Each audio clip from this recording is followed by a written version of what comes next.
എന്തൊക്കെ ആയാലും മണിയടിച്ചാലും മണിയടിച്ചില്ലെങ്കിലും നമ്മുടെ സ്വന്തം കഴിവിൽ നമ്മൾ നിൽക്കുന്നതായിരിക്കും എന്നും എന്നുള്ള നിലവ് എന്നാൽ അങ്ങനെ പ്രൂവ് ചെയ്ത നിറച്ച ആർട്ടിസ്റ്റുമാരുണ്ട്. KP ലളിത ചേച്ചിനെ പോലെ പല ആർട്ടിസ്റ്റുമാരുടെ അഭിനയ സാധ്യതയും അവർ ഇന്നും അതേ സ്റ്റാൻഡിൽ നിൽക്കുന്ന എനിക്ക് തന്നെ ഞാൻ അത്ഭുതപ്പെടും.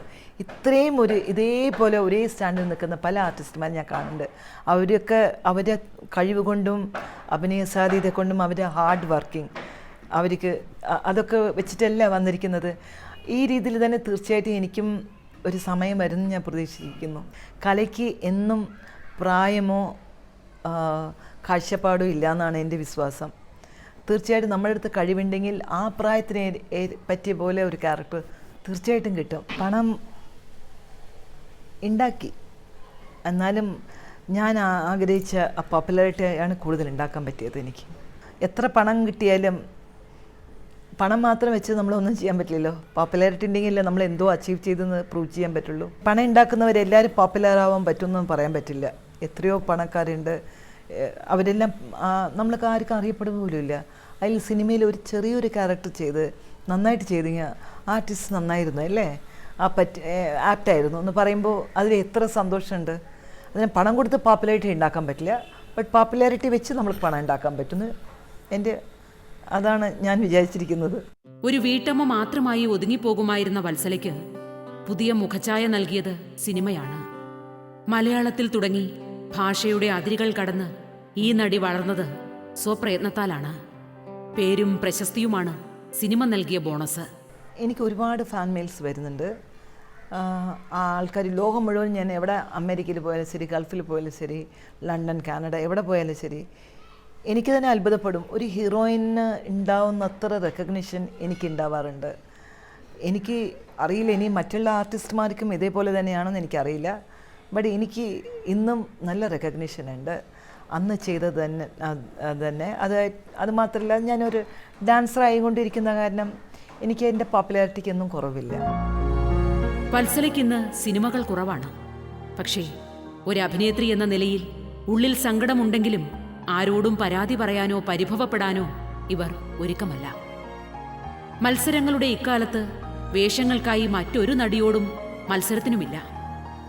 തനിക്കായി ദൈവം തീർച്ചയാക്കപ്പെട്ട വേഷങ്ങൾ തനിക്ക് തന്നെ കിട്ടുമെന്ന് വിശ്വസിക്കുകയാണിവർ. എൻ്റെ മദർ ടങ്ങാണ്, ഞാൻ ജനിച്ച സ്ഥലമാണ്. അവിടെ ചെയ്യുന്ന അത്ര സന്തോഷം ഏതിലും ഇല്ല. എന്തായാലും കലയാണ് എവിടെയായാലും. ബട്ട് എന്നാലും എനിക്കറിഞ്ഞ ഭാഷ, ഞാൻ ജനിച്ച സ്ഥലം, എൻ്റെ ആൾക്കാർ, ഇത്രയുള്ള സ്ഥലത്തൊരു ഞാൻ അഭിനയിച്ച് പോപ്പുലാരിറ്റി ഉണ്ടാക്കുന്നതും അവിടെ എൻ്റെ കഴിവ് കാണിക്കുന്നത് എനിക്ക് വലിയ സന്തോഷമുള്ള കാര്യമില്ലേ. അവിടെ എന്നെ വിളിക്കാത്ത കുറവേ ഉള്ളൂ.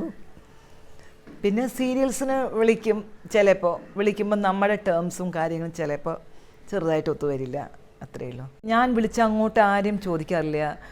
ഞാൻ ഡയറക്ടർ ഫാസിൽ സാറിൻ്റെ ഒക്കെ കാതിലക്ക് മര്യാദ അഭിനയിച്ചിട്ടുണ്ട്, പ്രിയൻ സാറിൻ്റെ 3-4 പടം ചെയ്തിട്ടുണ്ട്, ലാലേട്ട് സാറിൻ്റെ മിഥുനം, ഇനി ഒരുപാട് ഓൾമോസ്റ്റ് എല്ലാവരുടെ പടങ്ങളും ഞാൻ ചെയ്തിട്ടുണ്ട്.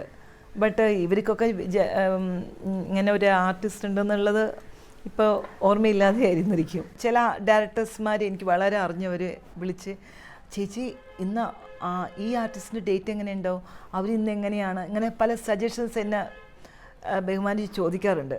അങ്ങനെ ചോദിക്കുമ്പോഴൊക്കെ ഞാൻ ഓർക്കും, ഇവർക്കൊന്നും നമ്മളെ ഒരു നടിയാണെന്നുള്ളൊരു വിചാരമോ ഇല്ലേ, അങ്ങനെ എൻ്റെ പടത്തിലൊരു ക്യാരക്ടർ ചെയ്യുന്നു ചോദിക്കണമെന്നുള്ളൊരു മിനിമം കേർട്ടസി പോലും ഇല്ലല്ലോ ഇവർക്കെന്ന് ഞാൻ ഓർക്കാറുണ്ട്. അതിന് ദേഷ്യമൊന്നും ഇല്ല, ചെറുതായിട്ടൊരു വിഷമം തോന്നും, പിന്നെ മറന്നു പോകും.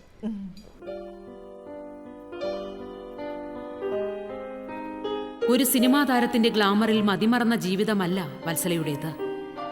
മക്കളുടെ ജീവിതവും ഭാവിയും കരിപ്പിടിപ്പിക്കാൻ ബദ്ധശ്രദ്ധാലുവായ സ്നേഹമയ്യായ ഒരമ്മയുമാണിവർ. എൻ്റെ 2 കുട്ടികളും നല്ല പഠിച്ച് ഇപ്പോൾ അമേരിക്കയിൽ പഠിച്ചുകൊണ്ടിരിക്കുകയാണ്. മോള് അണ്ടർഗ്രാഡും മോൻ ഗ്രാജുവേഷനും പഠിക്കുകയാണ്. നല്ല സന്തോഷമായിട്ടുള്ളൊരു ഫാമിലിയാണ്. പിന്നെ എനിക്ക് കലയോട് ആഗ്രഹമുള്ള കാരണം ഞാൻ ഈ കലയോ എന്തെങ്കിലുമൊക്കെ ചെയ്തുകൊണ്ടിരിക്കുന്നത്. ആരുടെ ഫ്രീഡത്തിൽ ഇൻ്റർഫിയർ ചെയ്യാറില്ല. ഇങ്ങനെ ഞങ്ങളുടെയായിട്ടൊരു സന്തോഷമായിട്ടുള്ളൊരു ജീവിതം ജീവിച്ചുകൊണ്ടിരിക്കുന്നു. ഇപ്പോൾ തൽക്കാലം ഒറ്റയ്ക്കാണ്. എൻ്റെ അമ്മ അടുത്ത് തന്നെ മരിച്ചുപോയി. ഇവളെൻ്റെ കൊച്ചനുജത്തി, ഇവളും ഇന്ന് ജീവനോടെ ഇല്ല. ഇത് എൻ്റെ മൂത്ത സിസ്റ്റർ പറയേണ്ട KR വിജയ, ഇത് സാവിത്രി ചേച്ചി, ഇത് ഞങ്ങളുടെ ആകെ ഉള്ളൊരു ബ്രദറാണ്. ഇതാണ് എൻ്റെ ഫാമിലി. സിനിമയിലെ സൗഹൃദങ്ങൾക്ക് ആഴവും പരപ്പും കുറവാണ്. പക്ഷേ വത്സല സൗഹൃദങ്ങൾക്ക് എന്നും വലിയ വില കൽപ്പിക്കുന്നു. സ്നേഹബന്ധങ്ങൾ മുതലെടുപ്പിന് ഒരിക്കലും ഇവർ ഉപയോഗിച്ചിട്ടില്ല. അടുത്തറിഞ്ഞവരെ അകലത്തിരിക്കുമ്പോഴും വത്സല ഓർമ്മിക്കുന്നു. എനിക്ക് പഴയ ആർട്ടിസ്റ്റുമാർ എല്ലാവരും എനിക്ക് ഫ്രണ്ട്സാണ്. ഇവരെനിക്ക് ഫ്രണ്ടല്ല, അവർ ഫ്രണ്ടാണെന്നല്ല. കാണുമ്പോൾ എല്ലാവരും എനിക്ക്, പ്രത്യേകിച്ച് ലളിത ചേച്ചിയൊക്കെ, KPC ലളിത ചേച്ചി, ലളിതശ്രീ, ഇവരൊക്കെ നല്ല ഫ്രണ്ട്സാണ്. എന്നാലും പോയി നമ്മൾ അവരുടെ തിരക്കിനിടയ്ക്ക് പോയി വിളിച്ച് ഇങ്ങനെ അവർ ഡിസ്റ്റർബ് ചെയ്യുന്ന ഒരു ഇതല്ല. കാണുമ്പോൾ ഭയങ്കര സന്തോഷമാണ്. KR വിജയയുടെ അനുജത്തിയായി ജനിക്കാൻ കഴിഞ്ഞത് മഹാഭാഗ്യമായി കരുതുകയാണ് വത്സല. ഒരർത്ഥത്തിൽ പറഞ്ഞാൽ ചേച്ചിയാണ് വത്സലയുടെ ഗുരുവും വഴികാട്ടിയും. ഒരു സഹാബ്ദം തന്നെ ഉണ്ടാക്കിയ ഒരു ആർട്ടിസ്റ്റാണ് അവർ. സിസ്റ്ററാന്ന് ഞാനൊരു നടിയായെന്ന് ഒന്നും പറയാൻ പറ്റുന്നില്ലാതെ അവരൊക്കെ ഒരു ഹിമാലയാണ് എൻ്റെ മുന്നിൽ. ഇത്രയും വലിയൊരു നടിയുടെ സിസ്റ്ററാന്ന് പറയുന്നത് എനിക്ക് വളരെ സന്തോഷം. എൻ്റെ എന്താ പറയുന്ന, വളരെ പ്രൗഡ്. എനിക്ക് ഭയങ്കര പ്രൗഡാണ് ഇത്രയും വലിയൊരു താരത്തിൻ്റെ സിസ്റ്ററാന്ന് പറയുന്നത്. തമിഴ്, തെലുങ്ക് സീരിയലുകളിൽ വത്സല ഇന്ന് സജീവമാണ്. എങ്കിലും സിനിമയുടെ ചമയങ്ങളിൽ നിൽക്കാനാണ് ഈ അഭിനേത്രിക്ക് ഇഷ്ടം. ചെറുവേഷത്തിലൂടെയെങ്കിലും സിനിമാ നടിയായി അറിയപ്പെടാനും. നേരത്തെ ചെയ്യുന്ന അത്ര സന്തോഷം ഇന്നത്തെ സിനിമയിൽ ഇല്ലെങ്കിലും സിനിമ എന്നാലും സിനിമ തന്നെയാണ്. എന്താ, അന്ന് കുറച്ച് മുമ്പ് ഞങ്ങൾ സിനിമ ചെയ്യുമ്പോൾ സിനിമയ്ക്ക് ഒരു പ്രത്യേകം വേറെ ഒരു രീതിയിലുള്ള റെസ്പെക്റ്റും, ആർട്ടിസ്റ്റുമാരെന്ന് പറയുമ്പോൾ അവർക്ക് ഇത്രയും ഒരു പ്രത്യേകതകളൊക്കെ ഉണ്ടാവണം എന്നുള്ള നിർബന്ധം ഉണ്ടായിരുന്നു.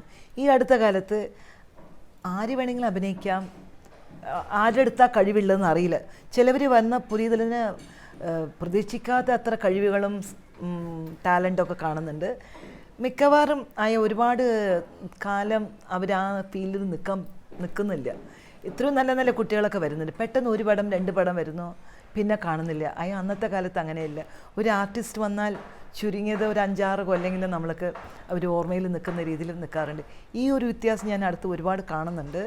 എന്നാലും ചില ആർട്ടിസ്റ്റുമാർ വളരെ നന്നായിട്ട് അവർ ടാലൻറ്റ് കാണിച്ച് കുറേ കാലം നിൽക്കുന്നുണ്ട്. ആ കാലത്ത് ഒരു ആർട്ടിസ്റ്റ് എത്ര സിനിമ ചെയ്താലും ഒരു ഡയറക്ടർ ടു ഇനിയൊരു ഡയറക്ടർ അണ്ടർസ്റ്റാൻഡ് ഉണ്ടെങ്കിൽ, അവർക്ക് തമ്മിൽ നല്ല ഒരു ബന്ധമുണ്ടെങ്കിൽ അവർ അഡ്ജസ്റ്റ് ചെയ്ത് ഒരു നടി 3 സെറ്റിലേക്കും 4, ഞാൻ തന്നെ ഒരു 3 സിനിമ ഒരു ദിവസം ചെയ്ത സമയങ്ങളൊക്കെ ഉണ്ട്.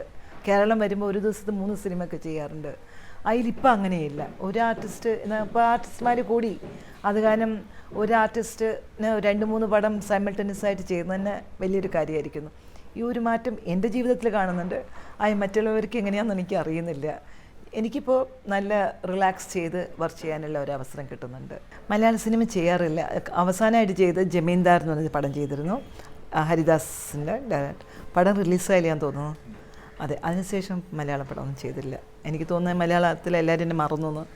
എനിക്ക് കൂടുതൽ അങ്ങനെ ആരെയും വിളിച്ച് എനിക്കൊരു വേഷം തരുമോ, നല്ല ദൈവം സഹായിച്ച് അങ്ങനെ ഒരു അവസരം എനിക്ക് ഉണ്ടായില്ല. അന്ന് അവിടെ ഇല്ലെങ്കിൽ ഇവിടെ ഇല്ലെങ്കിൽ തെലുങ്ക്, അങ്ങനെ ഏതെങ്കിലും ഒന്ന് ചെയ്തുകൊണ്ടിരിക്കുന്ന കാരണം ഇന്ത്യ മുഴുവൻ എൻ്റെ നാടും വീടായിപ്പോയി. അതായിരിക്കും ഒരു കാരണം. മലയാളം ചെയ്യുന്നില്ല എന്നുള്ളൊരു സങ്കടം എനിക്കുണ്ട്. ബട്ട് ഈ ഫീൽഡിൽ ഞാൻ പോയി എന്നുള്ള വിചാരം എനിക്കൊന്നുമില്ല. ഈ ഫീൽഡിൽ എന്നും മത്സരം ഉണ്ടാവും.